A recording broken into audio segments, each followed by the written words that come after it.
রমজান মাস মানেই পবিত্রতার মাস। আর এই পবিত্রতার মাসটি তখনই পূর্ণতা পায় যখন রোজাদার ব্যক্তিদেরকে ইফতার করানোর মতো উদ্যোগ নেওয়া হয়। আসসালামু আলাইকুম। প্রতি বছরই বাবা চেষ্টা করেন রোজাদার ব্যক্তিদেরকে ইফতার করাতে। সেই সুবাদে আজকেও চলছে ইফতারের আয়োজন। গরুর মাংস দিয়ে খিচুড়ি। প্রতি বছর বাবুর্চি আনা হয়, কিন্তু এবার ব্যস্ততার কারণে বাবুর্চি পাওয়া যায়নি, যার কারণে বাবাই সিদ্ধান্ত নিয়েছে খিচুড়ি রান্না করবে।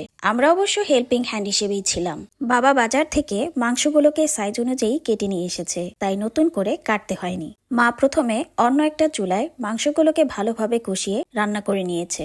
এরপর খিচুড়ি রান্নার জন্য উঠানে একটি লোহার চুলা নিয়ে নিয়েছে।